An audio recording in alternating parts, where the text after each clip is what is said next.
Assalamualaikum warahmatullahi wabarakatuh.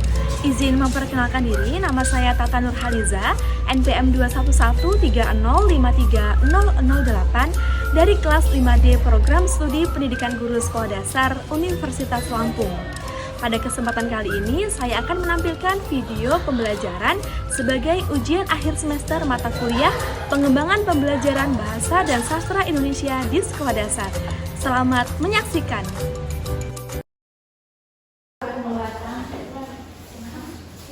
Assalamualaikum warahmatullahi wabarakatuh. Waalaikumsalam warahmatullahi wabarakatuh. Selamat pagi anak-anak. Pagi Bu. Bagaimana kabarnya hari ini? Alhamdulillah luar biasa. Allahu Akbar. Coba sekali biar semangat. Bagaimana kabarnya hari ini? Alhamdulillah luar biasa. Allahu Akbar. Nah, sebelum pembelajaran dimulai, mari kita berdoa menurut agama dan kepercayaan masing-masing. Ibu minta kepada Nyoman untuk memimpin doanya ya.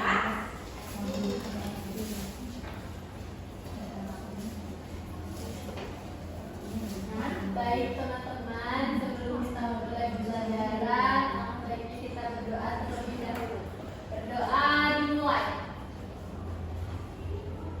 Berdoa selesai. Baik, terima kasih Nyoman. Nah, untuk menambah rasa nasionalisme kita, mari kita menyanyikan lagu wajib nasional. Ayo kita mau nyanyi lagu apa? Garuda Pancasila. Oh ya, oke. Kita akan menyanyi lagu Garuda Pancasila. Siapa yang mau ini memimpin? Yuli Bu. Ya, Yuli, boleh Yuli.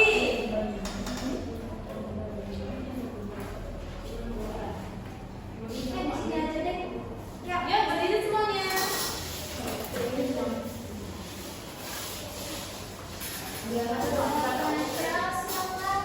Sikap sempurna ya.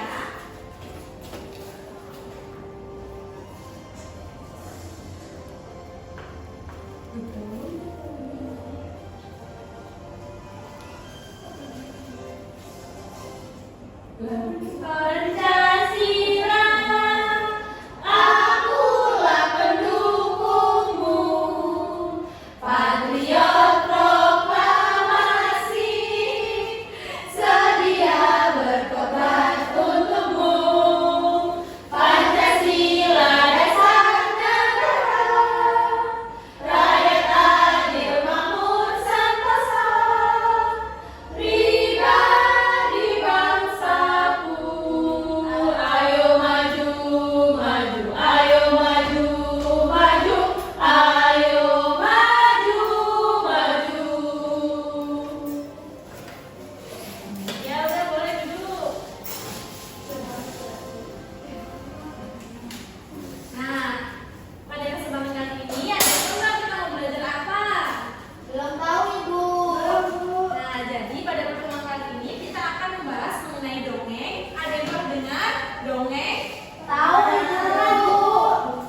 Nah, pada pertemuan kali ini kita akan membahas pengertian dongeng, kemudian ada unsur-unsur yang ada di dalam dongeng, kemudian ada juga jenis-jenis dongeng.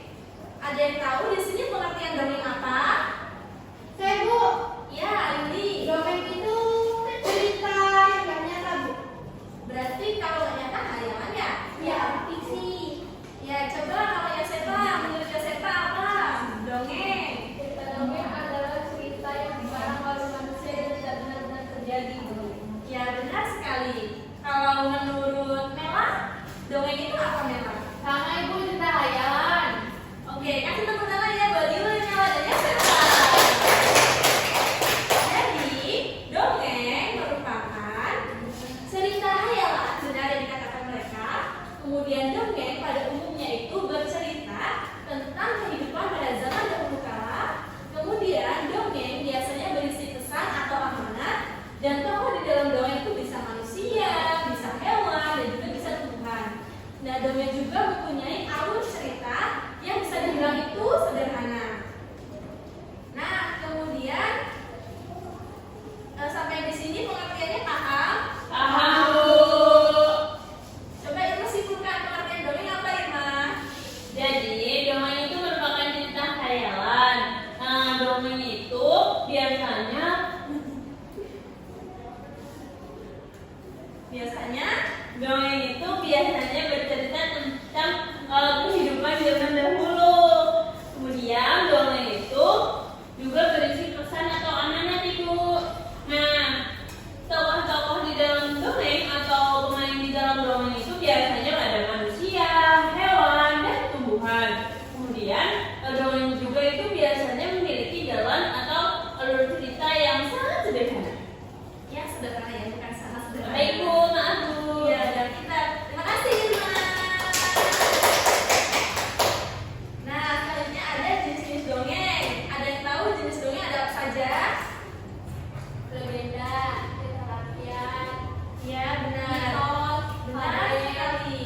Biasanya tokohnya itu dewa atau dewi. Contohnya Dewi Sri, Sang Dewi Kesuburan.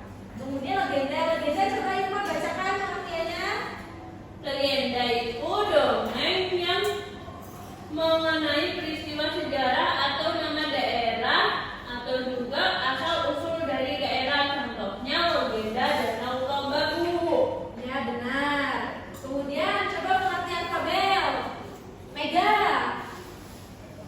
Fabel yaitu dongeng yang tokohnya adalah hewan dan menceritakan tentang kehidupannya. Contohnya si kancil dan buaya, Bu. Iya benar. Tadi sudah dijelaskan ya bahwa dongeng itu ceritanya itu tentang hewan. Kalian pernah dengar nggak cerita si kancil dan buaya? Coba isinya seperti apa, Meliza? Singkatnya saja. Ceritanya tentang si kancil yang bijak dan buaya yang bodoh. Ya, yang bodoh, Bu. Kayak setan. Ada siapa? Ya. Oke. Kemudian yang keempat, hikayat. Coba Nabila bacakan hikayat. Hikayat yaitu dongeng yang menceritakan kehebatan atau kepahlawanan seseorang. Contohnya Greg, Abu Nawas, dan Botol Ajaib. Ih, Nabila sering tahu cerita tentang itu. Cerita nabi-nabi, Bu. Oh, Nabila lulusan Polda ya? Kamu siapa? Iya. Cipuan, naik Briti. Kayaknya dia pondok, Bu. Oh iya. Kita pondok. Kayaknya udah lulus ya? Tahu dia ceritanya. Dan ini kan udah di pondok. Udah lulus, Bu. Iya. Tahu dia ceritanya. Iya. Kemudian yang kelima ada parabel. Pernah dengar parabel nggak? Parabel itu apa emangnya dia? Ini untuk menyampaikan pesan moral itu, Bu. Contohnya hari tunda biar enggak durhaka sama ibunya. Ya benar sekali. Ada contoh lainnya selain wali tunggal? Bella Ya, Bu. Buddha. Kalau mau dikasih duit dia marah. Mami Maya. Jadi kita sebagai anak itu nggak boleh durhaka sama orang tua, kan orang tua udah berjasa buat kita. Iya. Suruh sini, Bu. Jawabnya pengen. Astagfirullahaladzim. Emang durhaka. Jangan suka main TikTok ya anak-anak ya. Jangan TikTokan aja di rumah. Kalau TikTok itu buat belajar aja. Nah, dari jenis-jenis dongeng, kalian tuh paling suka yang mana? Cerita, legenda, fabel, hikayat, atau parabel? Fabel, cerita tentang hewan ya? Ya sudah, kan? Dengarkan cerita tentang hewan ya. Iya, Irma?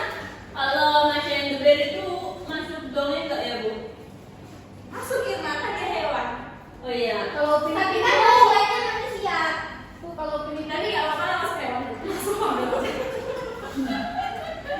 Soalnya banyak hewannya ya, Bu ya. Iya, kan manusianya juga sendiri ya, banyak hewan semua, ya kan? Iya sih. Iya nggak? Kan dari nah, ini jenis dongeng ada 5, udah paham semuanya? Sudah, Ya. Bu. Nah, di dalam dongeng ini ada unsur-unsurnya. Unsur-unsurnya itu ada tokoh, kata, watak, alur, pesan, dan juga amanat. Tokoh itu yang seperti apa? Pelakunya. Pemain dalam dongeng, Ibu. Ya benar sekali, pemain dalam dongeng. Kayak tadi si kancil dan buaya, berarti tokohnya Kancil dan buaya. buaya. Pintar sekali. Kemudian latar itu ada 3. Ada latar tempat, ada latar waktu, ada juga latar suasana.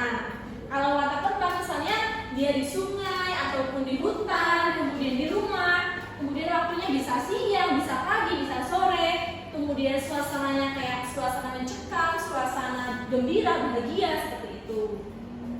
Kemudian kalau watak tokoh itu coba watak itu seperti apa kalau watak? Karakter Ibu. Contohnya Sifatnya kayak jahat, baik, nakal, kalau si kancil dan buaya, Meliza wataknya seperti apa? seperti mewah. Seperti Mela apa? dengan Irma. Kau mewah dengan Irma? Sering Enggak bilang. mau, Bu. Tapi nggak tahu yang mana kancilnya.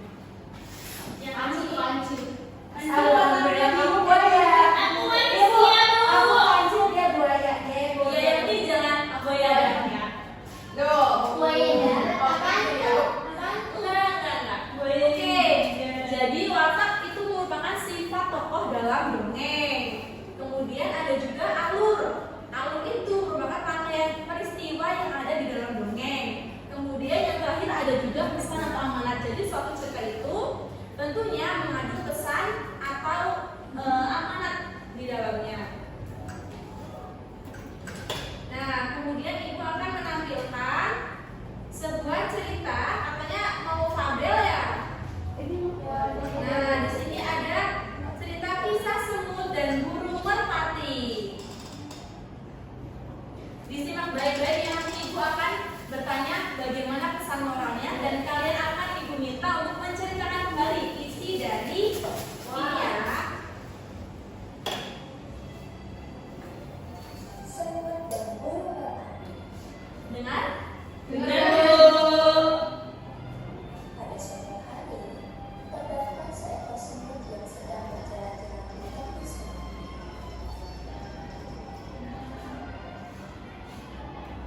Semut pun merasa kehausan dan berusaha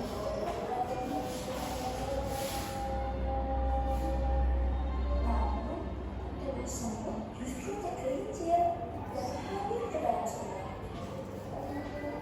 Semut berteriak untuk meminta bantuan, tetapi tidak ada satupun hewan yang mendengarnya. Tolong! Tolong!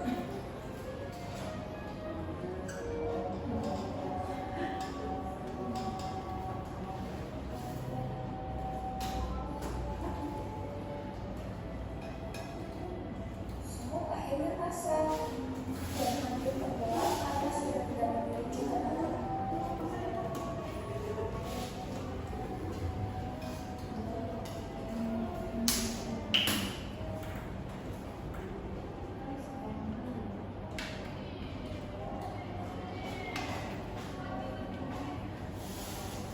Tiba-tiba datang seekor burung merpati.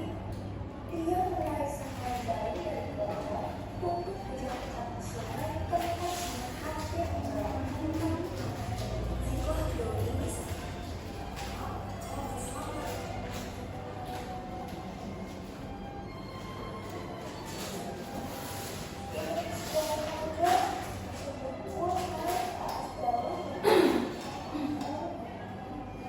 Terima kasih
yang ditolong itu apa namanya?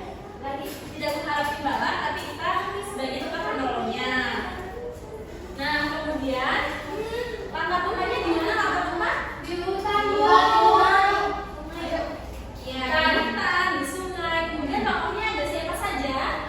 Semut, merpati, Sama pemburu. Berarti itu sekali kemudian wataknya, watak pemburu seperti apa? Karena dia memburu merpati. Belum, Bu. Kemudian kalau si merpatinya, bagaimana wataknya? baik, Kalau semut, baik, walaupun dia menggigit dia tetap baik. Ya karena dia tahu, Bu. Iya, benar sekali. Nah, kemudian ibu meminta kalian untuk menceritakan kembali isi dari cerita ini. Kalian tuliskan di lembar jawaban ya. Baik, ibu tunggu sampai 2 menit, nanti maju ke depan untuk membacakan isi ceritanya.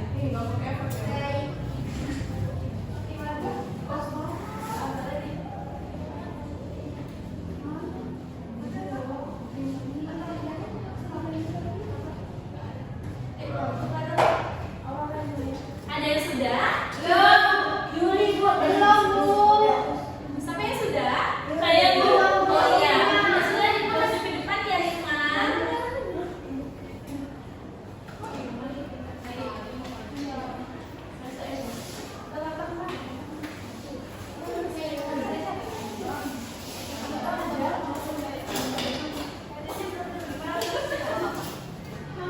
Baik, di sini saya akan membacakan cerita kembali,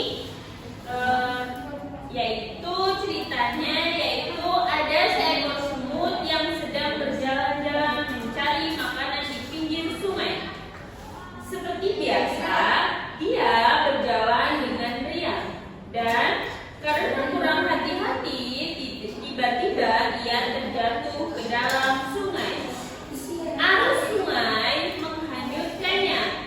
Semut itu timbul tenggelam dan kelelahan. Ia berusaha untuk menepi, tetapi tidak ada yang berhasil. Seekor burung merpati kebetulan kenapa? Lanjut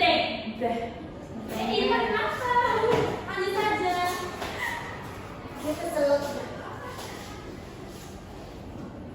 Seekor burung merpati yang kebetulan bertengger di ranting pohon yang melintang di atas sungai melihat semut yang hampir tenggelam dan merasa iba. Burung merpati ini memetik daun dan menjauhkannya di dekat semut. Semut berlayar naik ke atas daun. Akhirnya ia berhasil menyelamatkan dirinya dengan bantuan daun tersebut dan mendarat di tepi sungai. Tidak lama kemudian, sang semut melihat seekor pemburu burung yang sedang mengendap-endap berusaha mendekati burung merpati yang telah menolongnya tadi. Semut menyadari bahaya yang membahayai merpati yang baik tersebut. Ia segera berlari mendekati pemburu dan menggigit kaki sang pemburu. Pemburu itu kesakitan dan terkejut. Ia